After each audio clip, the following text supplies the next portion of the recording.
But there are these hidden things in food that could be zapping our energy. So we'll get into phytic acid first and talk about what's going on there.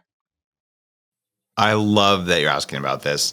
The idea that some foods contain things that slow you down shouldn't be new to people who are familiar with even the bulletproof diet. I wrote that about 10 years ago, and it's helped people lose a couple million pounds of weight. And the first chapter, I'm like, hey, there's these 5 things that really make a difference in foods. And they're different levels for different people. People by now have heard of lectins. They've heard of omega-6 oils. And these are big things that are not necessarily good for you in plants. And maybe you've heard of oxalates, which are in spinach and kale. If you follow me, you certainly have seen me making fun of kale because I ate so much of it that I gave myself basically buildup of oxalic acid in my joints when I was a raw vegan. It's not good for you. But phytic acid is maybe the most nefarious, and it's one that no one's written a big book about since the bulletproof diet. And that was one of 5 things I talked about, so I don't think it got the attention it needs. Phytic acid is present in grains and seeds and nuts, and it's there from the plants to keep you from using minerals that are in the plants and to steal minerals from your body. And the logic of plants goes something like this. Well, I can't run away because I have roots. Therefore, I need to stop things from eating me, especially eating my babies. Because if things eat my babies, that would be seeds, grains, and things like that. If they get eaten, my species will go extinct. So I guess I'll just put these enzyme inhibitors so that no one can use my plant-based proteins. And I'll put mineral chelators in, things like phytic acid, so no one can use my minerals. And then when animals eat very many of my babies, the animals get weak.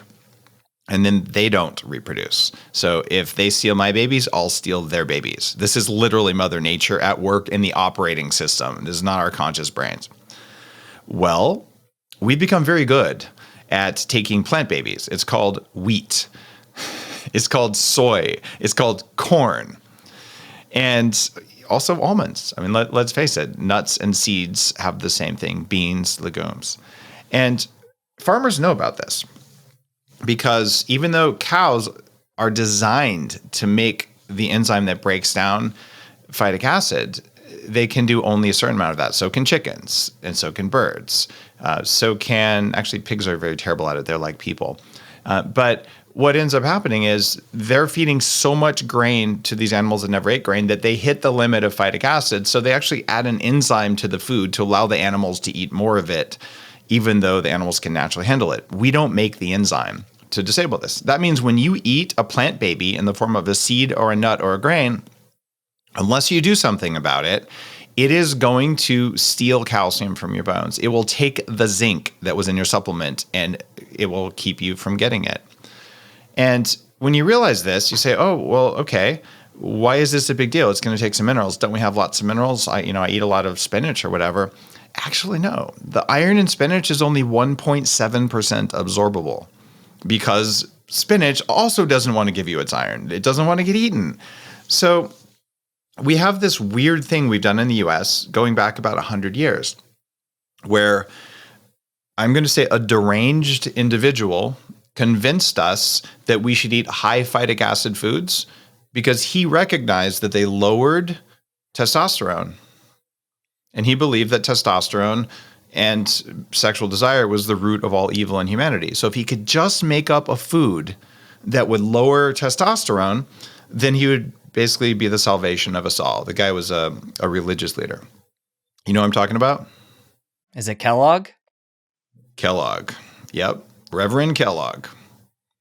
Yeah, there's a kind of cereal named after this guy. Cornflakes. High in phytic acid. Who would have thought? Sucking that zinc right out of you. You know who needs zinc? Your balls need zinc. Your ovaries need zinc. But it does reduce desire. It also reduces human fertility. Rice cakes? Complete garbage fire of phytic acid for human digestion.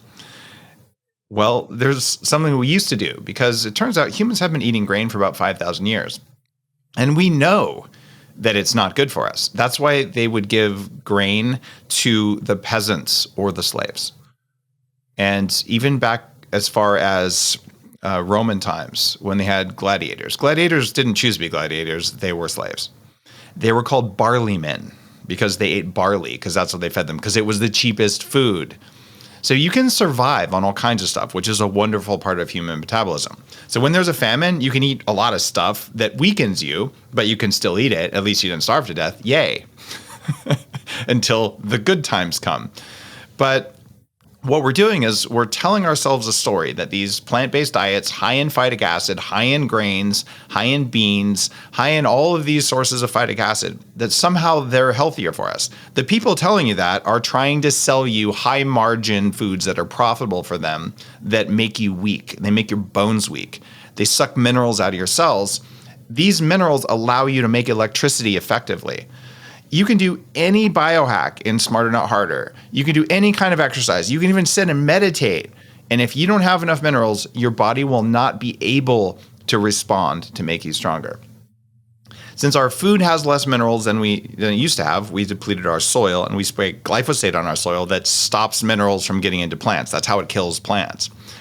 Well, yikes. We just have less minerals in our food. And we're sucking it out with all these weird new plant-based foods that actually are peasant food for survival during famine for short periods. We're creating a society where testosterone is plummeting faster than it ever has since we've been able to measure testosterone. Young people, men and women, have testosterone levels far lower than their grandparents a couple generations ago. And it affects how we behave. So, yeah. Don't eat foods high in phytic acid. You are going to get some, for instance, chocolate has phytic acid in it, but you can eat much lower amounts of that. And if you eat more mineral rich foods, or you do what I talk about in Smarter Not Harder, there's only 2 supplements that you really, really need to take to start. And I take 100+ supplements a day. I'm on an aggressive anti-aging regimen and it's working, but you don't have to do that. The 2 minerals that matter most from Smarter Not Harder are, number 1, a multi-mineral supplement. And I say 2 supplements, 2 of them are 2 categories, because you can't get multi-minerals and trace minerals in the same supplement. You're going to need a multi-mineral pill. It's usually 3 pills or more because minerals are big. If it says you just need this 1 capsule a day, it's wrong. And you need trace minerals. So the macro minerals in that multi-mineral, they're the ones there's a lot of those in your body, like magnesium, like zinc. Trace minerals and ultra trace minerals, I put those in Danger Coffee, which is my new coffee brand. And you can get trace minerals in lots of different formulas. I just think that they do something magic in coffee. If you do trace minerals and macro minerals, you'll have the building blocks you need. But if you eat a bunch of phytic acid plant-based foods based on seeds and corn and grain and nuts, you probably won't be able to use your mineral supplement. And that's just how it works. The second thing you need is vitamin DAKE. D-A-K-E. Vitamin DAKE is important because fat-soluble vitamins from animals, plants don't make real vitamin A. K2 doesn't come from plants unless you eat a lot of natto, which is a slimy soybean thing. That's gross. But unless you're eating tons of those things, you're stuck. The reason vitamin DAKE matters is that that's what drives minerals into cells and holds them there. So all I want you to do is have enough minerals to make electricity and fold proteins properly in your body. And if you do that, when you do an exercise, it'll work better. And if you don't do that, I don't care how much you work out, you won't get the results you want. I don't care how much you meditate, you won't get the results you want. The amount of human effort in your life is substantially increased when you don't have enough minerals. So let's fix that first. Let's get phytic acid out of our diets, or at least minimize it.